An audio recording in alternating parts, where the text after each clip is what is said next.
Tom Campbell here. I and MBT Events hope you like this video. It was made possible by donations from our supporters. If you're one of them, thank you so very, very much.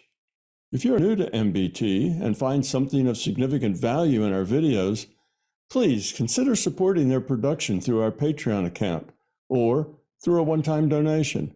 It would be very much appreciated. The links are in the description below. Thank you.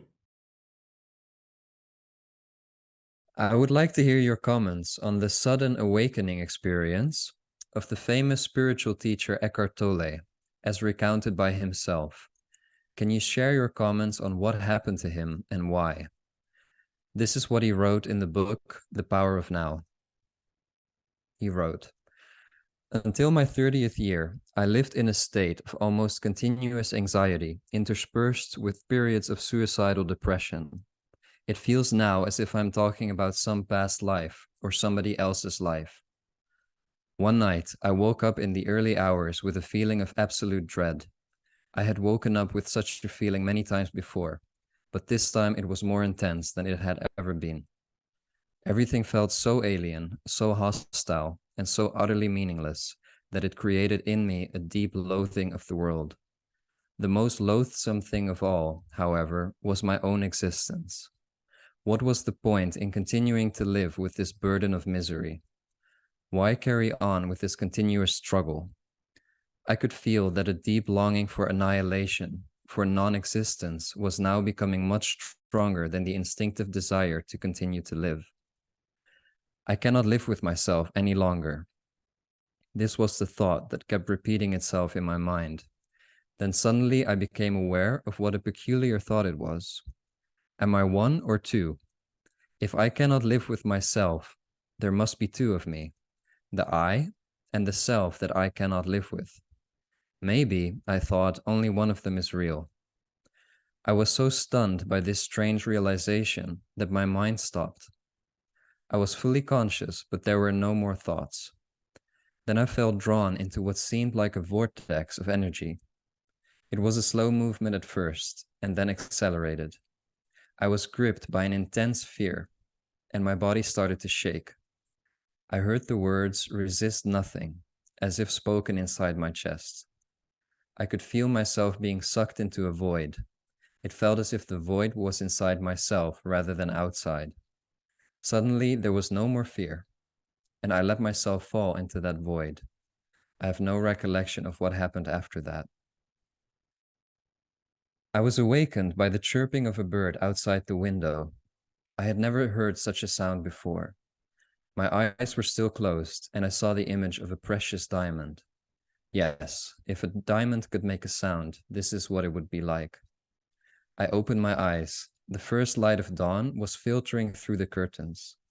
Without any thought, I knew that there is infinitely more to life than we realize. That soft luminosity filtering through the curtains was love itself. Tears came into my eyes. I got up and walked around the room. I recognized the room, and yet I knew that I had never truly seen it before. Everything was fresh and pristine, as if it had just come into existence. I picked up things, a pencil, an empty bottle, marveling at the beauty and aliveness of it all. That day I walked around the city in utter amazement at the miracle of life on earth, as if I had just been born into this world. For the next 5 months, I lived in a state of uninterrupted, deep peace and bliss. After that, it diminished somewhat in intensity, or perhaps it just seemed to, because it became my natural state. I could still function in the world, although I realized that nothing I ever did could possibly add anything to what I already had. I knew, of course, that something profoundly significant had happened to me, but I didn't understand it at all. It wasn't until several years later, after I had read spiritual texts and spent time with spiritual teachers, that I realized that what everybody was looking for had already happened to me. I understood that the intense pressure of suffering that night must have forced my consciousness to withdraw from its identification with the unhappy and deeply fearful self, which is ultimately a fiction of the mind. This withdrawal must have been so complete that this false suffering self immediately collapsed, just as if a plug had been pulled out of an inflatable toy. What was left then was my true nature as the ever-present I am, consciousness in its pure state prior to identification with form. Later, I also learned to go into that inner timeless and deathless realm that I had originally perceived as a void and remain fully conscious.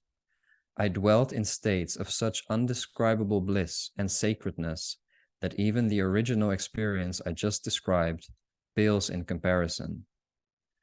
A time came when for a while I was left with nothing on the physical plane. I had no relationships, no job, no home, no socially defined identity. I spent almost 2 years sitting on park benches in a state of the most intense joy. Even the most beautiful experiences come and go, though. More fundamental, perhaps, than any experience is the undercurrent of peace that has never left me since then. Sometimes it is very strong, almost palpable, and others can feel it too. At other times, it is somewhere in the background, like a distant melody. Later, people would occasionally come up to me and say, "I want what you have. Can you give it to me or show me how to get it?" And I would say, "You have it already. You just can't feel it because your mind is making too much noise." That answer later grew into the book that you are holding in your hands. Before I knew it, I had an external identity again. I had become a spiritual teacher. So that's the sudden awakening story of Eckhart Tolle. Could you share your comments on what happened to Eckhart Tolle and why? Yes, I can. That experience that he had is not that uncommon. Well, many people awake in this manner, but for every one that does, there's probably 100 or so who just commit suicide and end it all. So it's not it's not a good path to take. Statistically, it would not be well, let me try to get really, really miserable first. That is not a good path to take. But people who are miserable, and often they are people who are sensitive, who are aware of the dysfunctionality around them. They're aware of their own dysfunctionality. They are generally insecure in that they don't have a strong sense of their own identity. They don't have a strong sense of self-esteem. And the person and thing that they detest and dislike the most is themselves. They aren't succeeding.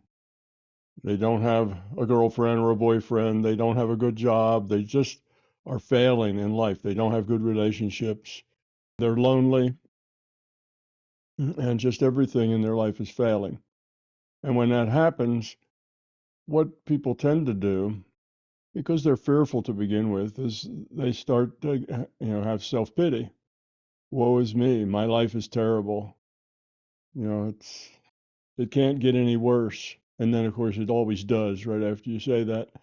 So these are the kinds of people that are kind of primed for this experience. Like I say, the largest number of them commit suicide because they feel that bad. But every so often, you get one who typically is right-brained, lives more on the intuitive side and not on the intellectual side, that finds a trigger right at that moment that they're on the very bottom, and it's called the dark night of the soul. That's a name that's been given to this phenomena. And they're having this dark night of the soul, but they have something that triggers them to see the world differently. And for him, it was that there was a double. Well, there must be an I that could look independently at the miserable me. That was the trigger. And once he got that trigger, then he could realize that he wasn't just that miserable person. That was a creation of his own mind. That was his That was his creation. He didn't have to be that. He could be something else. So I don't know. I guess I've read lots of such stories, the dark night of the soul stories. But the person, if they are very intellectual or very left brain, it's unlikely that they'll get that trigger right at that moment where they're at the bottom, contemplating suicide, that will then suddenly allow them to see it from a different direction. If he hadn't of kind of amused himself with the idea that there must be two of him, the one who was miserable and the one who was watching him be miserable, if he hadn't picked up on that, then he probably would have been a suicide. So that was the trigger. And if you read these stories, you'll see that all the ones that come out the other end better, there's something that triggers them right at that moment where they're most desperate. The ones that go ahead and commit suicide, nothing triggers them. But that latter group is by far the larger group. And that latter group contains most of the intellectuals and people who are left brain logical types. Because this trigger is not one of logic, really. It's a trigger of understanding that I'm consciousness. I don't have to be like this. That miserable person is really not me. There's more to me than this. And partly, I think what helps produce that trigger is when they get to the point where they start contemplating suicide, ending it all. Because then you start to think about, well, who am I? What's going to be lost? What's going to be gained? I'll be terminated. I won't have any more of this misery. But you begin to also see, yeah, but there's something else that was going on there in this life. It wasn't just miserable me. There's a person inside that has potential. And if that little click happens, then you come back up the other side. If it doesn't happen, you go on and commit suicide. So not a path to take on purpose. But for those people who are very depressed, it sometimes bounces back up into something that's very good. So it can be a beginning of some much better path. Because once they see that possibility, what that trigger is just a possibility. It's not a way out just yet. It's just a possibility that miserable person isn't really all of me. There's more of me than that. So there's a possibility suddenly that grows. And then they grab hold of that possibility, and I don't want to be that miserable person. I want to identify with this other.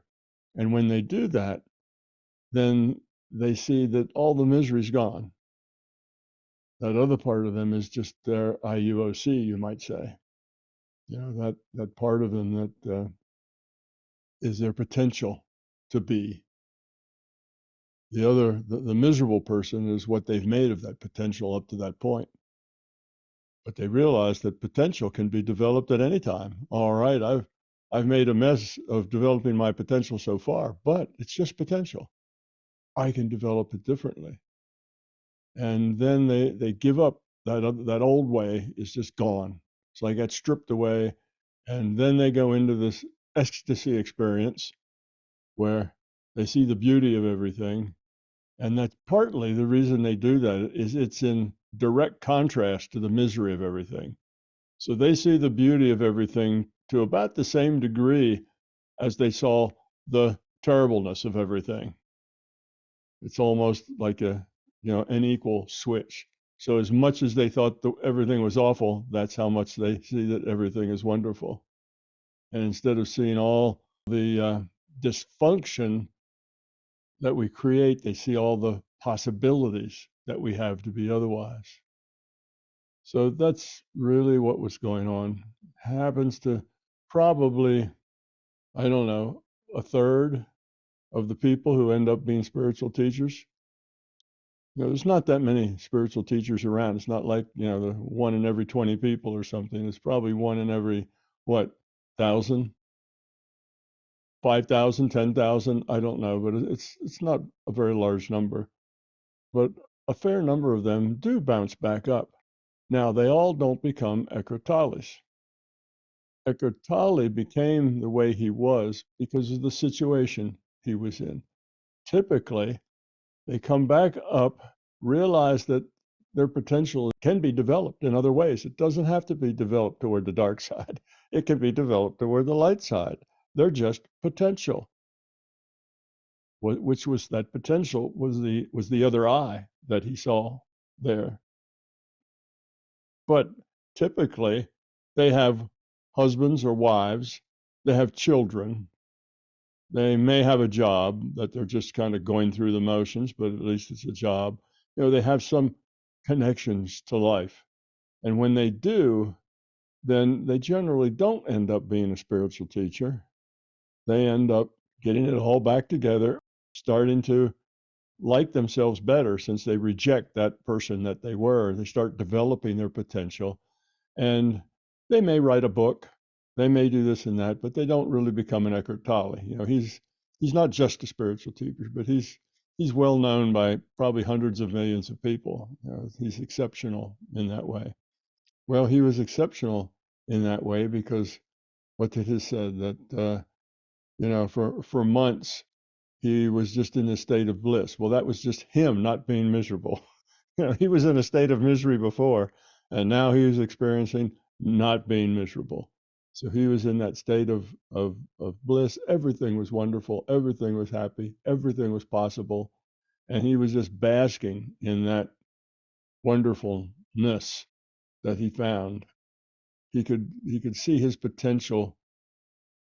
He could be anything. He could be much more. He saw the possibilities.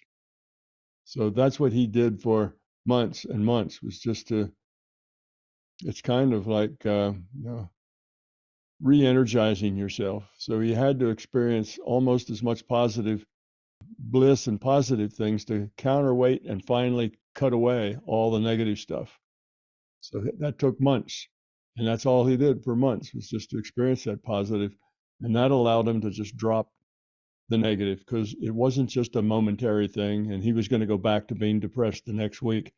He owned it now, and it took him months to convince himself of that he owned this positive space that he was in. And then he said that it wasn't until several years later that let's see, what did he say? Several years. Well, he said he spent time on the park bench, right?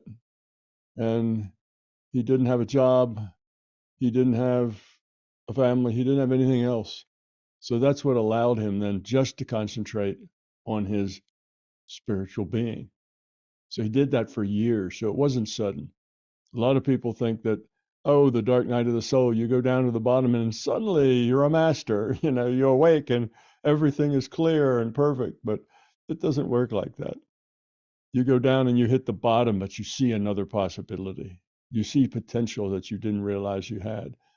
But then it takes time to growth, to take all that, to finally let go of the negativity, to understand the positive side of things, to realize how just by changing your perspective, the whole world changes. You were creating that miserable world, and now everything has beauty in it. Everything has positiveness in it. So it takes a while to digest and really take all that in and be able to own that, so it's yours. And it's not just a great dream you're having, but it's really yours. So that took time. And the fact that he was on a park bench with nothing else to do meant that's what he spent all his time doing, rather than finally having more fun with his children, repairing his relationship with his wife, waking up on the job and being more productive and pulling his life together. He could have gone that path, and then he probably wouldn't have been a spiritual teacher, but he would have been a more spiritual person. And in that way, he'd have still been a teacher, but not like he became. He would have been kind of an unknown teacher, a teacher that taught by example, and a teacher that was probably would volunteer, down at the Alcoholics Anonymous place or other place where you have depressed, unhappy people, so that he could help them, that sort of a thing. So he'd be that sort of a teacher, but not the teacher that Eckhart became.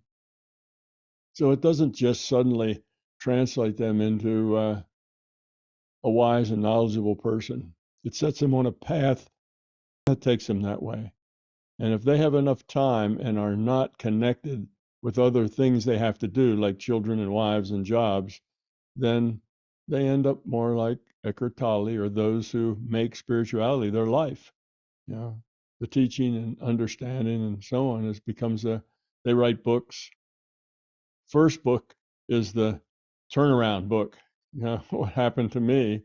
And then after that, they realize that a lot of other people are also miserable and they can write more books and helps more people and so on.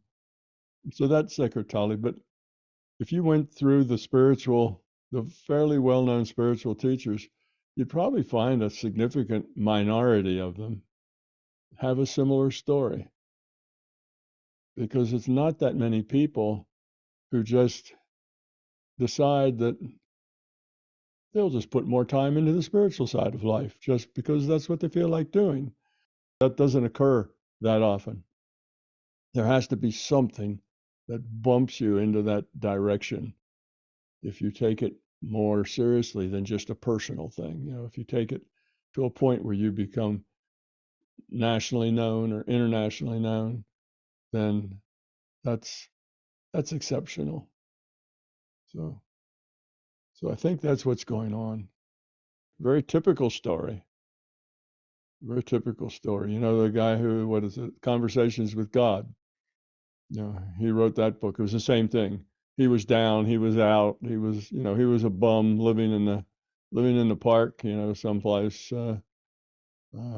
He was homeless, and he was desperate, and his life wasn't worth living. And the same thing. He got a little spark. He got a trigger that helped him get out of it. He started asking himself questions, and he got answers. Well, the reason he got answers is because he was a more intuitive person to begin with. That's why I say the people who are intuitive and more right brain are more likely to have this process happen to them. The intellects would say, "Oh yeah, very clever. I can't live with me." That's just a trick of the language. I could have said I can't live with I, but that would have been poor grammar. Or me can't live with me, but that just would have been poor grammar. It doesn't mean anything. It's just nonsense. I'm miserable, and they would have had that kind of that's the intellectual attitude toward it. It was just a quirk of language. There wasn't a great piece of symbolism there to distinguish the spiritual from the mundane. It was just a quirk of the language that he happened to use, because you start a sentence with I, and then if you're going to refer to yourself, you don't say I again. Now you're talking about yourself, so now has to be something else. It's the way the language is constructed.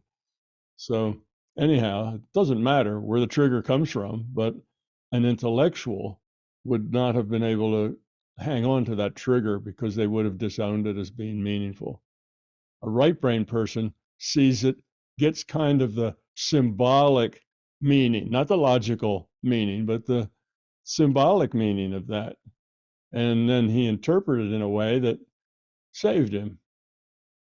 So that's why the right brainers tend to do this. And of course, the right brainers tend to be more the teachers, right? They're more the holistic, big picture thinkers that tend to become spiritual teachers. Now, I'm a very unusual spiritual teacher in that sense that I'm a physicist. I'm a hardcore left brain type logical process guy, but I'm also really well developed right, hemisphere as well. But that that's a very unusual combination. So that's sort of what was going on there. He was the right kind of person, hit the right kind of trigger at just the right time, and bingo. But as a spiritual path, I think you were kind of looking at this and saying, well, is that a pathway? Is there a way that you can go here and suddenly go up the other side? And no, it's not a pathway at all, particularly for an intellectual like you. It would not be a good pathway. The probability of you getting a trigger that your intellect wouldn't throw out as nonsense, is very, very rare. Probably wouldn't happen. So I don't suggest that you take that as a path. toward enlightenment. It is a really hard path because the people that do it are really desperate. They are suicidal. They are really failed in every way that they can think of, and they feel like they are worthless. And that's a horrible feeling to have. So if you didn't just end up in that spot, it may be impossible to put yourself in that spot. I think it would be almost impossible to convince yourself you were that worthless. You'd know it was just a game, You were trying to game the system. All right, I'm going to do this thing and become enlightened in a hurry. Yeah, well, it doesn't work that way, and it wasn't in a hurry anyway. It took him years afterwards before he pulled it all together. And that wasn't something that just happened quickly. It took him years to pull it together, and he just happened to be in a situation where he didn't have anything else to do but pull it together. So it became the center of his life rather than a wife, a job, and his kids becoming the center of his life again, where he could now be effective with them rather than be a drag on them. Kind of making up for lost time with his family would have been the key thing on his mind. That's what I'll do. Yeah. So does that kind of answer the question? Yes, it does. I do want to ask some more questions about this. Okay. So he describes that at one point this thought comes into his mind about I cannot live with myself any longer. And then he says, I was so stunned by the strange realization that my mind stopped. I was fully conscious, but there were no more thoughts. And I found that sentence very interesting because that's basically what he's describing is a meditative state, right? To be fully conscious without thoughts. And then he says, I felt drawn into what seemed like a vortex of energy. It was a slow movement at first and then accelerated. So it seems like he somehow got into an intuitive space in which that experience then occurred. I don't know if you'd agree with that. Yeah, no, I think that's right. But when he was that desperate, and, like he said, his desire to die was much stronger now than his desire to live. When he got to that point, he was pretty much in a meditative state. Being that desperate puts you into that state where you really aren't thinking anymore. There's nothing in your life but pain, and you even give up differentiating one pain from another. Instead of, all the little pains just kind of all add up into just one useless pain of never ending, dysfunction and failure. And at that point, you're not really thinking. Your mind isn't racing. You just feel dead, useless. So you're in that place. Again, it's almost like an altered, you're in an altered state. You're in an altered state where you're no longer functioning on the day-to-day physical level of seeing things and interacting with them. You've let the world go. You're not processing your surroundings. He didn't say, "Oh, and I felt the seat that I was sitting on," and then I did. You stop processing the outside world just like you do in that kind of a state. You let everything go, and there's nothing there except you and your misery. That's the only thing that's there. You see, so it's very similar to being in a meditative state. So then, when he realized that there was something else there was a potential there that he hadn't even known that would exist, and he could kind of latch onto that potential and let all the dysfunction go with it.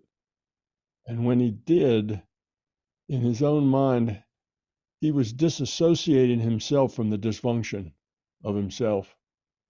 And the metaphor for that, I was zoomed off into, we make up metaphors that describe our feelings. And that's what his zooming away or sucked away by whatever and into the void. Well, the void then was a metaphor for the unknown. He didn't actually know where he was going.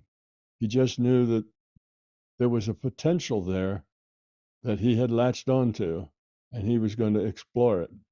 So yes, a meditative state. Yes, he was not processing the physical world, and his description of it wasn't like, oh, this funnel, cloud came out and sucked him away. That's just his metaphor for his feelings at that time. He has to explain it, and it was dramatic. Suddenly, he saw the potential that he could let go of this misery and be something else. And he gave himself up to that something else because he'd already given himself up to the misery, and he saw where that ended. So he was just going to attach himself to that. And in his mind, that metaphor was a tremendous difference. He went from this to something totally different. And when we think of difference, we think of going somewhere else. We think of motion. We think of being swept away into another possibility, another set of possibilities. So his description of it was his metaphors for the, I don't know, for the power, the energy, the drama, the excitement, all of those things that were in that moment of finding another potential in himself that he could explore, one that didn't have to be miserable. So that's why he says that. And indeed, it is very close to a meditation state. When you're ready to kill yourself and when you're meditating, you kind of leave the world. You drop into yourself, into your own mind. Just one of them was totally consumed with fear and self-loathing and self-pity, and the other one wasn't. It was just the opposite. It had open potential, could become almost anything, and he was then wanted to explore that everything. And when he did, it was everything that the other was not. So when he went off on that Zoom, wow, sucked away by the funnel cloud or whatever, however he says that, what he experienced was everything that was the opposite of what he had been feeling. And basically what he experienced is consciousness in its fundamental form. Consciousness, low entropy consciousness is love. That's his potential. He had that potential as consciousness, so he felt that, he experienced that. So it was one, because that is the nature of that potential that he went to, and partly because he was just exploring the opposite of what he had been. So both of those together kind of created that experience for him. Some spiritual teachers use the analogy of waking up from a dream, and they say that it's a lot easier to wake up from a nightmare than it is to wake up from a happy dream. Do you think that analogy makes sense, and that it maybe could explain the situation of Eckhart Tolle, that he was in such a nightmare that it gave him this drive to shift completely into the other side? Sure. That's what I meant when I said that he saw the potential to be other than what he was, that he could be other than what he was. And when he saw that, then, I've got nightmare on this side and potential to be other than nightmare over here. Well, that's an exciting prospect when you have felt that there's nothing at all except misery. There were other choices. Was no other possibility. The only possibility for existence was being miserable. And then something triggers you to see a bigger picture. And then, yes, it's like waking up from a nightmare and being somewhere else outside of that nightmare, getting rid of that nightmare, which is a thrilling experience all by itself, just to be away from the nightmare. Yes, it does make me wonder, though, would he have ended up, because now he became this famous spiritual teacher, this being of great quality and helpfulness and value, would he have ended up in the same valuable position if he had had an easier life, or if he would have suffered less? Would he have maybe had less of a force pushing him into that low entropy direction? Yeah, it's possibly true. Like I say, the energy from which he distances himself from the negative, that blows the positive up. Like I had mentioned that before, he almost has to wallow in love long enough to cleanse himself from the wallowing in despair.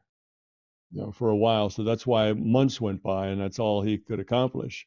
It was just that. He was trying to cleanse himself from the experience, even from the memories, of the wallowing in despair. So had his despair been half as great, well, it probably, his wallowing in love would probably have been about half as great as well. On the other hand, if it was only half, if his despair was only half as much, he maybe have never really got to that point of suicide and hit the dark night of his soul. He would have still been struggling and, trying to get along and do what he had to do. And he would perhaps have found a better way and realized that he was creating many of the problems by himself and just started to change the way he looked at things, change the way he saw himself, stop feeling so much self-pity, take charge of his life. So it could have just turned around and then he took charge of his life and became a more spiritual person, but not necessarily an Eckhart Tolle who was, he was in a very extreme situation in one direction, so he kind of an extreme situation in the other. Extreme meaning that you live on a park bench for a year or two, with nothing to do but contemplate existence, and to kind of just relish and absorb the difference between what he saw now and what he had seen then. And everything he saw now was just beautiful compared to what he saw then. So, yes, Eckhart became the way he was, not just because of what was inside of him, but because of the way his life was. His lack of responsibilities and connections to other people actually aided him to spend all of his energy and time in the pursuit of spiritual understanding. So that's how he ended up to be the spiritual leader of distinction, because he didn't have anything else to push him in any other direction. And because he was so negative and so desperate that the escape was just that much more dramatic. It wasn't a kind of a change, I got to a crossroads and I was miserable and I decided I'd go the other way. I wouldn't keep going down my, the same path. And, that could also be a dark night of the soul, but it could be one that was a lot gentler and not quite so deep or such, strong feelings. I suspect they come in all sizes. It doesn't have to be as dramatic as Eckhart's was. So I suspect, like autism comes in all shades, from being just a little bit autistic to being severely autistic. And I suspect the dark night of the soul kind of goes that way, but unless it's really fairly dramatic, you don't call it the dark night of the soul, because it's just you kind of hit the wall and realize that your life isn't going to get any better if you don't change who you are. And then you make the change. Well, that's the same sort of thing. It's just that you got there before it got that desperate. And that happens to people as well. But it's all part of the same thing, turning around, failing and failing and failing to where you just realize that failing is not a good idea. And at that point, you probably are better off if you're an intellectual, because you can actually look at it and see that I'm failing because of the choices I make, because of those sorts of things. I just need to be a different person, a better person. And as long as you believe that's possible, then you can pull out of it. If you don't believe that's possible, I am who I am and I can't be any other way, then you just continue to sink down that same spiral of negativity. So you have to see a glimmer of hope. You have to see a connection. You have to see a hook to some other way, some other potential. And if you see that, then you can turn around. If you don't, well, you just become another suicide.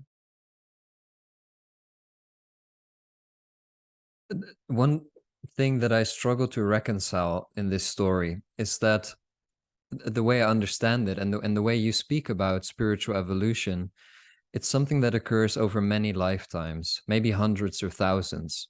So we start maybe as a high entropy being, and then if we do well every lifetime, we grow a little bit, and then maybe 1,000 lifetimes later, we become a person of high spiritual quality. With Eckhart Tolle, though, it sounds like in the beginning of his life, he seemed like a high entropy being. Like he was negative, he felt bad about himself, he was suicidal. All these qualities that one would attribute to a high entropy being.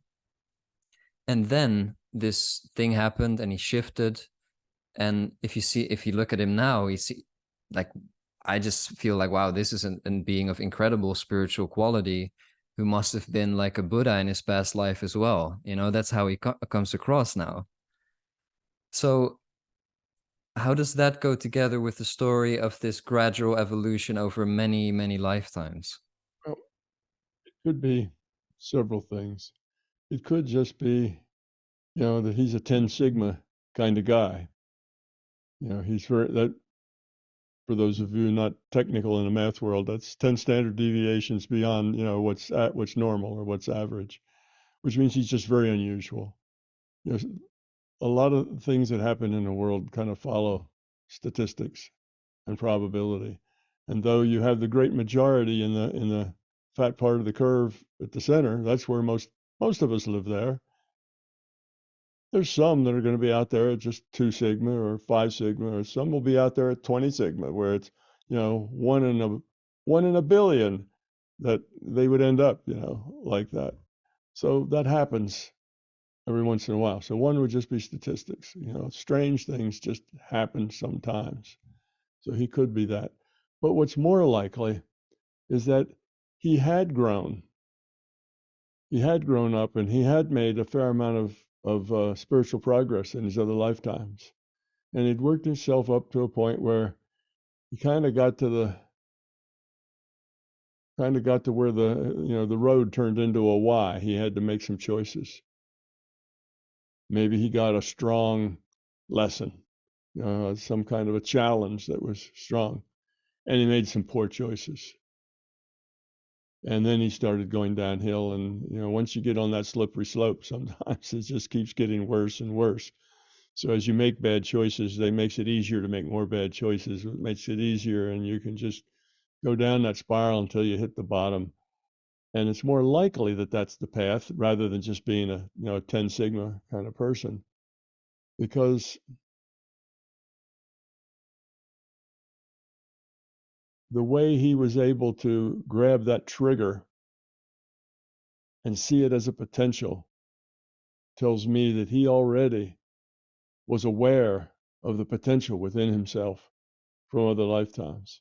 He already had developed himself to a certain point, but he just started in a downhill. It just built on itself one after another, and eventually he just ended up at the bottom of the bottom of the well as far as de-evolving. And that's when you either end your lifetime or you live in misery or you find a way out. So I think because he had the potential through probably a long, long series of positive lifetimes, was the way out really open for him.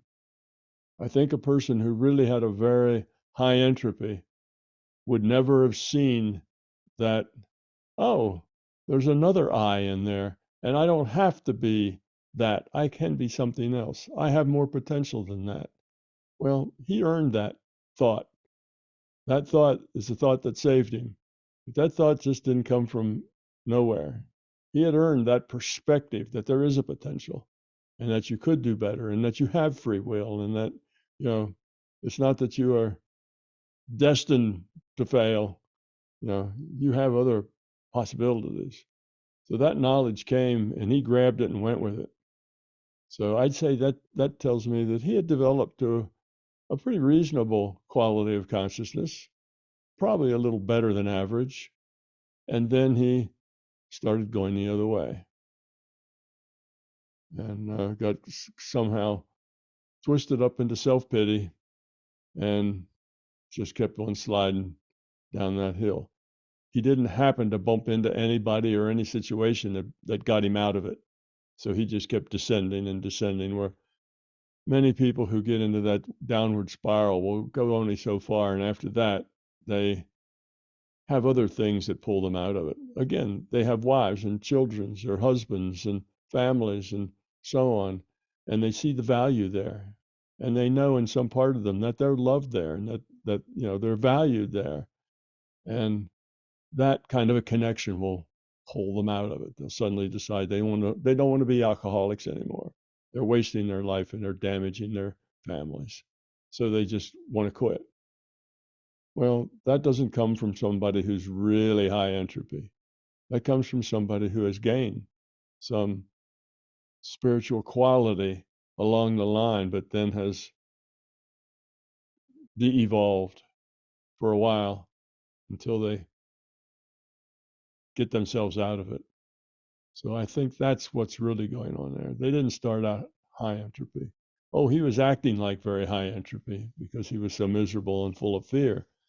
But there was still something in him within his reach that he could grab hold of and pull himself out of it. He just needed to get to that desperate place where he found it, where he got that trigger that he could pull himself out. So that's what I'd say. He could be a 10 Sigma kind of guy, but probably not, because that's really rare.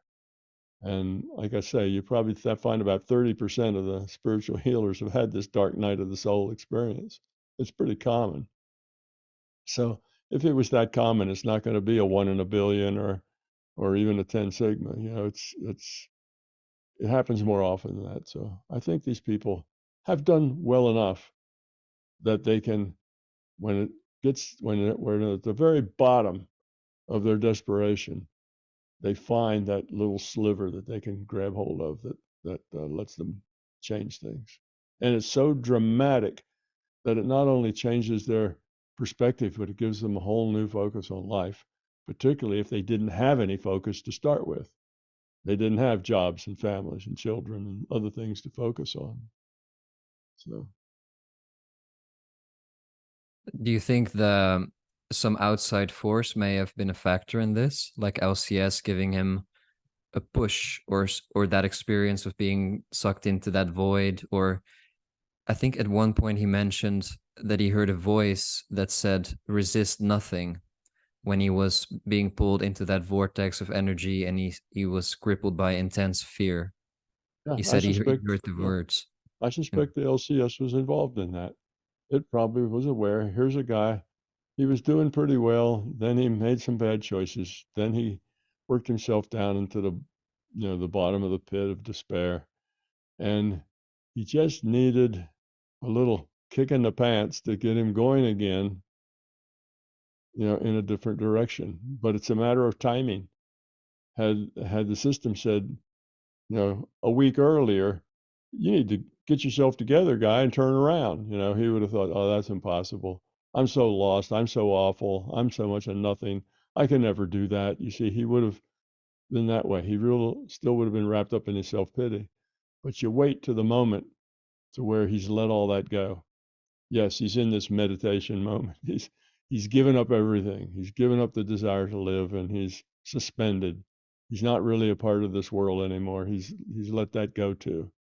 And then right at that moment, that's when you could give him a little direction that might make all the difference in the world. Whereas you given it to him a week earlier, he'd have brushed it off.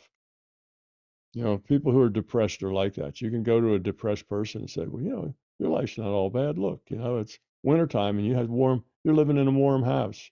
You've got food to eat. You've got family that care about you. That's more than a lot of people have. All that does is make them angry. They don't want to hear all that stuff, because it makes them feel even worse about themselves. So it doesn't snap them out of it at all. It just makes them worse. But it's because they haven't got to that point where they can't get any deeper. They can't sink any lower. It's funny that you say that, because I've heard him himself say that exact thing, that a few years earlier, someone approached him with the suggestion to try transcendental meditation, and he just brushed off the idea. And like now he looks back at it as like, oh, the universe was like giving me a nudge into a more positive direction, and I Mhm. just wasn't able to take it. Right. So that's interesting. Okay, so I have a last question about this. I'm sorry this is taking very long on this topic, but it's just so fascinating for me. A lot of people, as you say, have a similar experience where they get into the state of bliss or deep spiritual connection out of nowhere. But what's special about Eckhart Tolle's situation is that it came to him and it never left him. Whereas for most people, it tends to take a temporary form. They have like maybe a few minutes of bliss or even less, or sometimes it takes on weeks or months or even years until at some point it goes away and they go back to their old state. And then usually they spend many years of seeking, trying to get back to that state. You hear that so often, that people come to spiritual teachers and they have the story of, I had this amazing awakening experience 15 years ago, and at one point it left me. How do I get it back? Right? Whereas for Eckhart Tolle, he says like, it never left me. Like there's always this sense of peace in the background since that moment. What do you think? Um, how do we explain this difference? Oh, 2 years on a park bench. That's how you explain the difference. In other words, he made that his whole life. He had that experience, and that experience became his life. The change that it had made, where he had been versus now where he was, all of this became his life. He didn't have anything else going on. He didn't have a job or any other distractions. What happens to many people is that they have an epiphany, they see the spiritual possibilities, but they don't really stick with it to the point that they get rid of their fears. They just stuff the fears away someplace. Oh, I don't have to act like this. I need to act better. I need to be more positive. I need to do this. I'm the problem here. I'm causing myself a lot of trouble. So they begin to act better. And when they act better, they get positive results come back and people like them better. So then they act better more. And pretty soon they're back into life just doing fine again. But they didn't really change that much. They got an awareness of a spiritual awakening. They saw all of it, but they didn't sit on a park bench for 2 years contemplating it. They had other things going on in their life. They got connected. They had boyfriends or girlfriends or social things or family or other connections. They started going up the ladder at work. They started being successful. They have all this other stuff going on. So they easily go back to business as usual.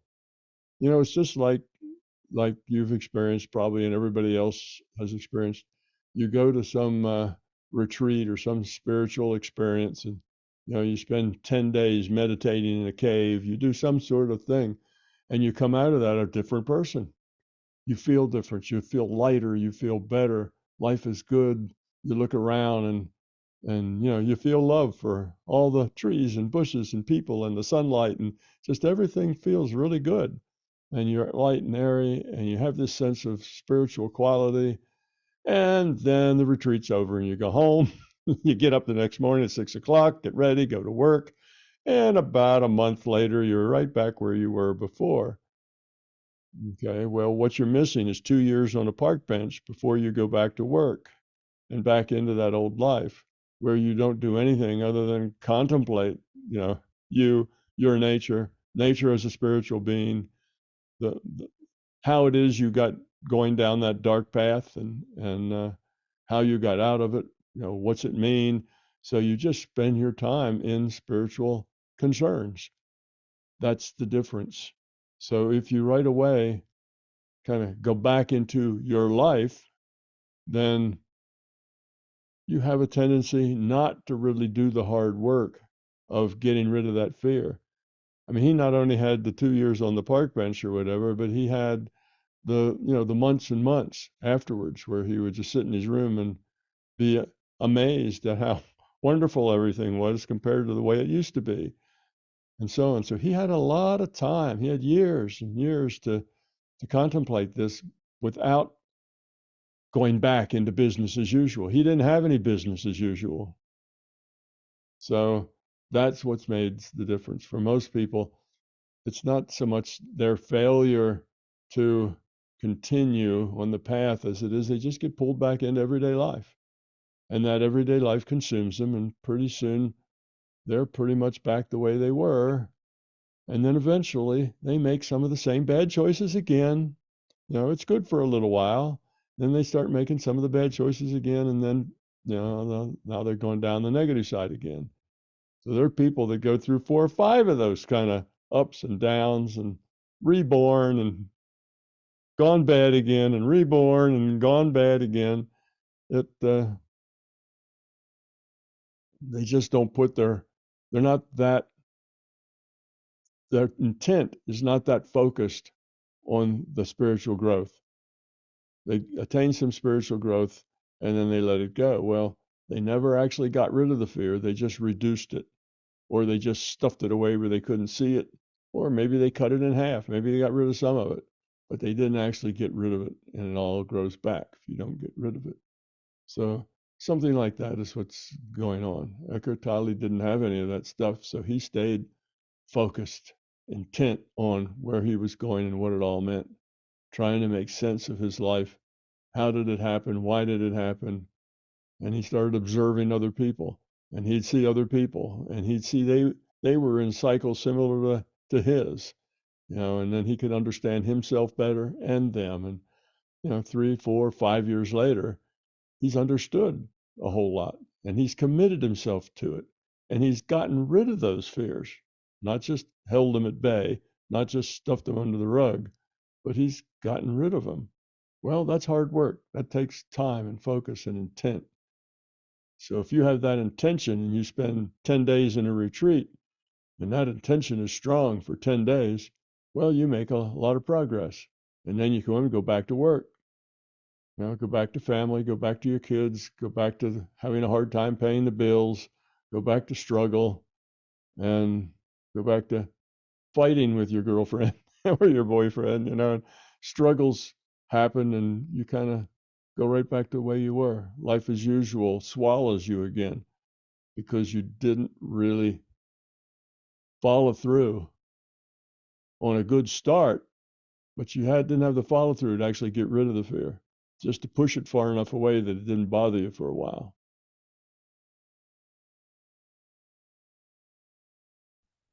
I think maybe this is also where his spiritual quality in terms of his IUOC comes forward, in the sense that he was able to recognize what was valuable and commit to it, whereas maybe a being of lower quality would have dismissed it and just went back Yes. to a story of self-pity. Yeah, absolutely. Okay. So there's still no free lunch. Yes. Getting miserable is not a ticket to a free lunch. Yes, I think maybe one way you could describe a low entropy being is as having the capacity to recognize what is valuable and to commit to it. And it seems like he had that quality and that capacity already during that dark night of the soul, when he recognized this potential and he dove into it, and then when he found it, he committed to it and stayed committed to it over a long enough time to actually get rid of his fears and actually own it. So it was his, not just a good time, adventure he had. It was something he kept doing for a long enough time. Getting rid of fear isn't something you generally do real quickly. It's something, you can learn to stuff it out of sight pretty quickly, particularly if you're young. If you're 14 or 15 or 12 or something, taking those fears and stuffing them out of sight is an easy thing to do, but that gets harder and harder. as you get older. So he was at a time in his life that he didn't stuff it back away. Instead, he pulled it right out and said, let's deal with this thing, eyeball to eyeball. And he stayed with it on that park bench and, in his room and all those times until he owned it, till he owned that wonderful place he was in. He wasn't just visiting, it was his. He could live there. That takes time and perseverance and focus. And yes, he had a quality that allowed him to do that.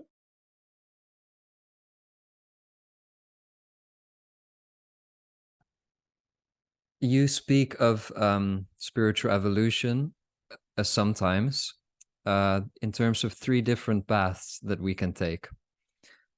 You speak of the path of the warrior, the path of surrender, and the path of service. Do you feel that connects to this story of Eckhart Tolle? Do you feel like his path was a path of surrender, whereas the path of people who are perhaps more intellectual and left-brained is more tends to be more of a warrior's type of path?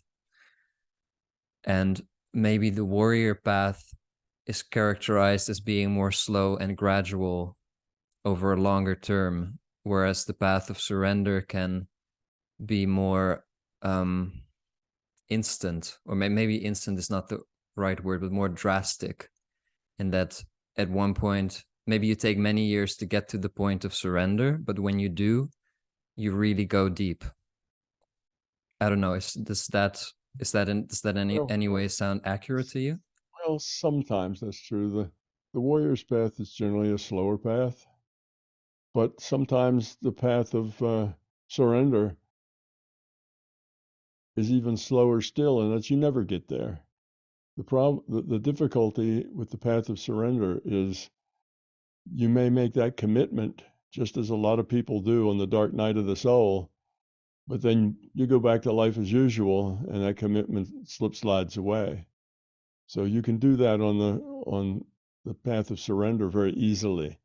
You make that commitment, and you say, all right, I'm giving myself up to the higher source, and I just I'll try to become love and do the right things for the right reasons, and become a really low entropy person.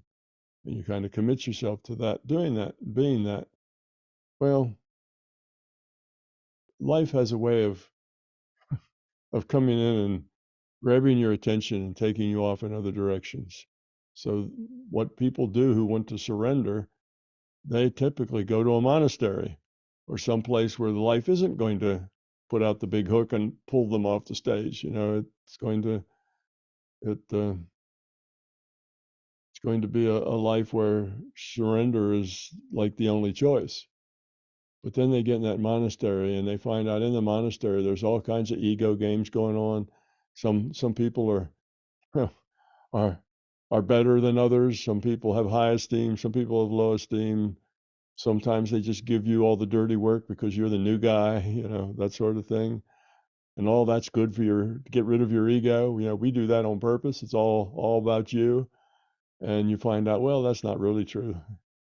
That's a good justification. That's not really what's going on. They're doing that because they don't want to have to do that work. Now they got somebody else they can give it to. So you can take the path of surrender, but you have to be very vigilant that you're not intellectually acting the part rather than being the part. It's so easy to slip into acting the part. All you do is show up for the prayers every night at the right time and have the right posture and say the right things and keep a solemn look on your face. And it's so easy to slip into just being like everybody else and getting by because nobody challenges you. That it's the difficulty on that path is not slipping into that sense of I'm doing it, I'm successful, when really all you've been doing is acting. You're a successful actor. Okay, you can act like a monk, but really, have you grown spiritually is another question. And all monks don't necessarily grow spiritually. some of them act their way through it.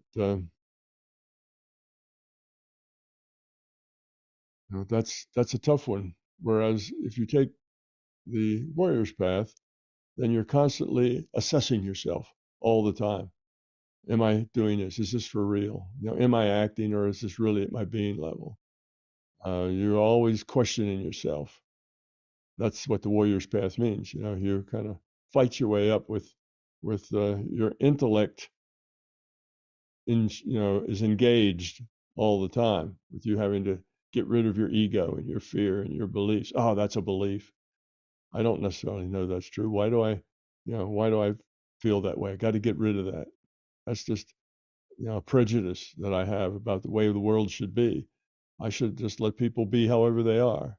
Stop trying to fix people. That sort of thing. So that's the warrior's path, where you try to intellectually work your way out of the intellect, which is a little problematic, because that's really what you're doing. You're trying to intellectually work your way out of the intellect. So you can see that's problematic too. That's like surrendering. It's problematic because you surrender, and it's just too easy to just slip into acting and not able to tell the difference. You think you're doing just fine, and your ego tells you you're doing just fine, and you're doing it. You're doing everything everybody else does, and you get credit for it. People think you're highly evolved. The rest of the monks, they give you a higher position because you're so steadfast. So you may even get promoted up and have a high place in the monastery, but you just may be a good actor. So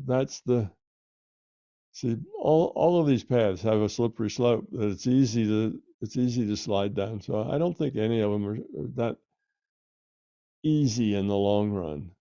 I think you can make a lot of progress quickly with the path of surrender, but I think it's also, the slope is steeper and slipperier when it comes to acting. With the intellect, yes, the intellect trying to talk itself out of the intellect into the intuition, that's problematic. But at least you're always aware that you're not doing it right, and that you're not there yet until you actually get there. Right. So every path has its own inherent risks or dangers, so to speak, and ways that it can go wrong. But assuming that one walks the path and walks it well, so it goes well, don't you think that the path of surrender is more, it's a path where sudden shifts are more likely to take place?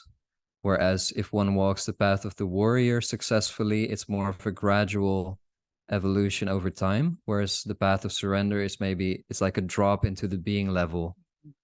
Well, where yeah, I see the point, but I think there's another variable in here. If you are ready, if you are pretty well grown up, if you have a pretty low quality, high quality of consciousness, low entropy, then going to the path of surrender is probably a quick path, because you will have a tendency not to act. You'll have a tendency to be genuine, to learn, and grow very quickly. But you've already been growing for a long time, or you wouldn't have been to the point that you were ready. So you've already put in a lot of years, you see, just to get ready to the point that now it can be quicker. All right. And if you go into the path of fighting your intellect, the warrior's path, well, most people go into that stone cold. They don't go into that already with a pretty high quality. They generally go into that at a beginning level, and they struggle for a long time, and they eventually get there. Now, they could do that path for a while until they grew quite a bit, and then switch over, to the path of surrender. And maybe then they could go on and more quickly evolve. The path of surrender tends to be judged by the other brethren that are in it, and by other people who are outside of it, by your behavior. You see, and that's the problem. Doesn't have to do with behavior. It has to do with being, who you are, not how you act. But people on that path are judged by their behavior. Well, you know how people are. They want to pass the test. They tend to move in a direction that gets them the praise of being successful. So that's just a built-in hazard of that. Just like the third path, which is the path of good deeds, just be helpful to people, help people. That path gets its approval by its behavior. Oh, he or she, such a good person. They're always helping. They're always giving. They're always, whatever. They're so high quality. Well, when your level of success is based on your behavior, and success, like I say, from outsiders and from insiders.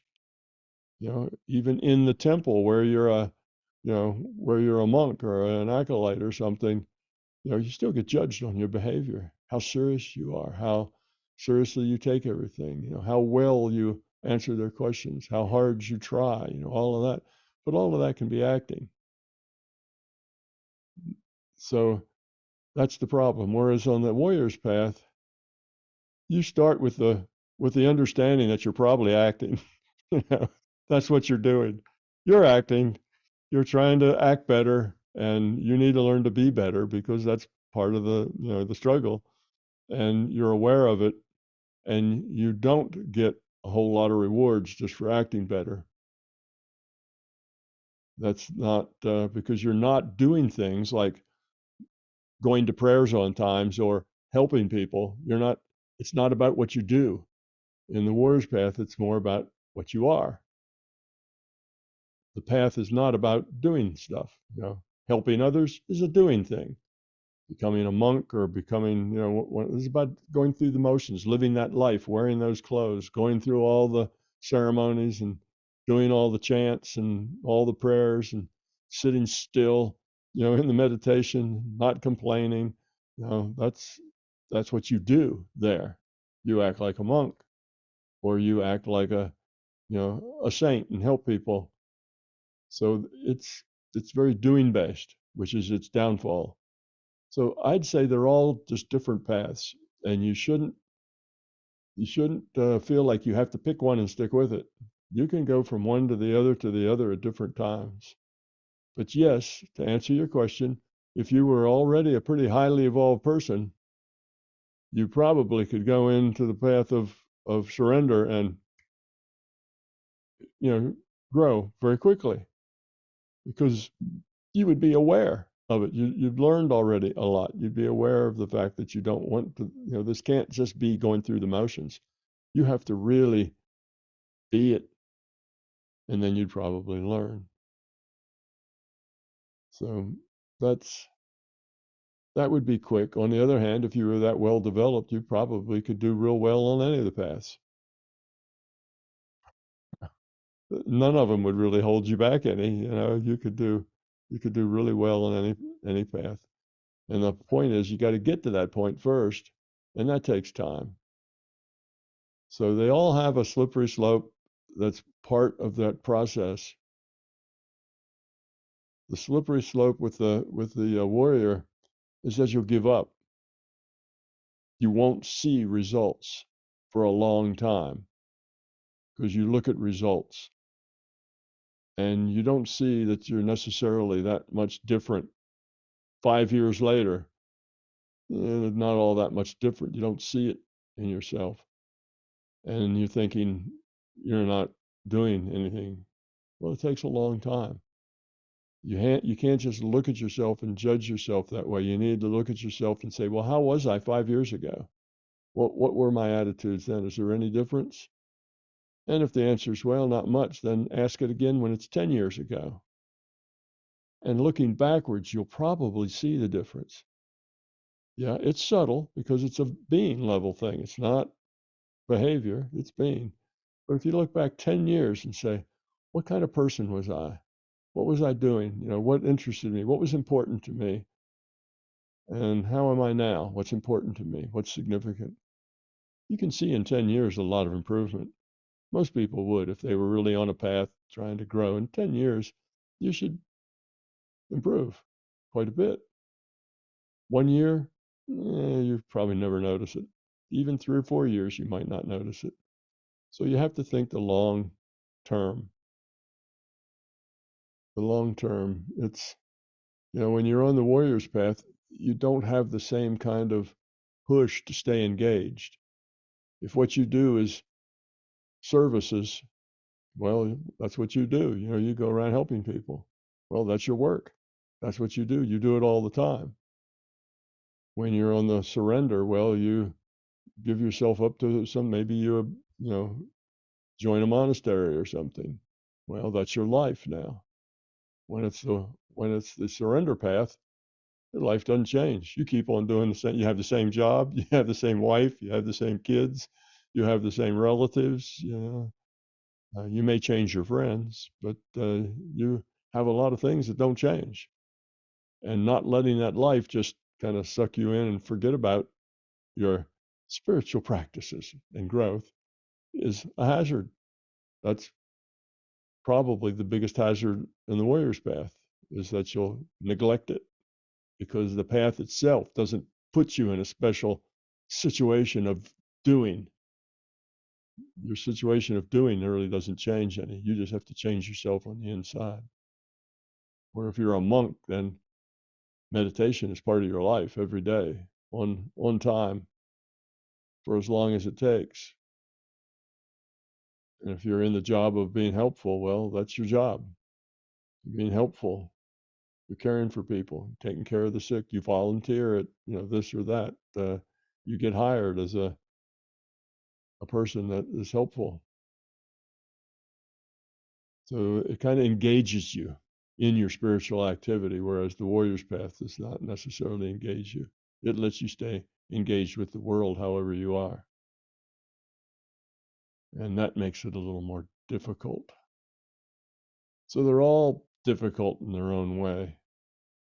They're not, there is no easy path. It's like, well, could I just take a pill and get all this over with? A spiritual pill, swallow it down, and now you'd be a master of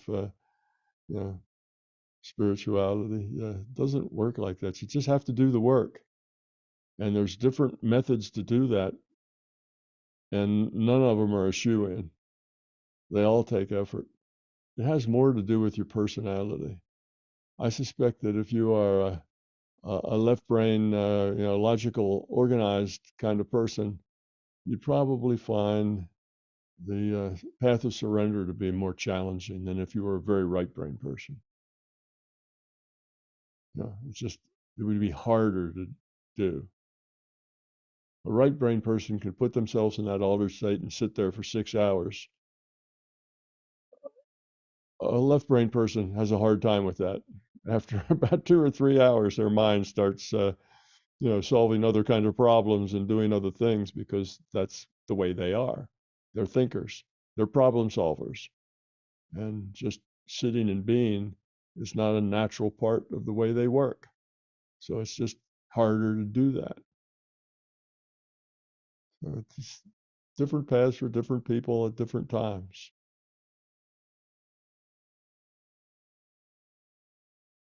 I and MBT Events hope you liked this video. We will continue to post videos for free on my YouTube channel, but please understand, these videos are expensive to produce. They represent many thousands of hours of production and editing, as well as all the necessary audiovisual equipment, computers, and software. If you find something of significant value in our videos, please consider supporting their production through our Patreon account or through a one-time donation. It would be very much appreciated. The links are in the description below. Thank you.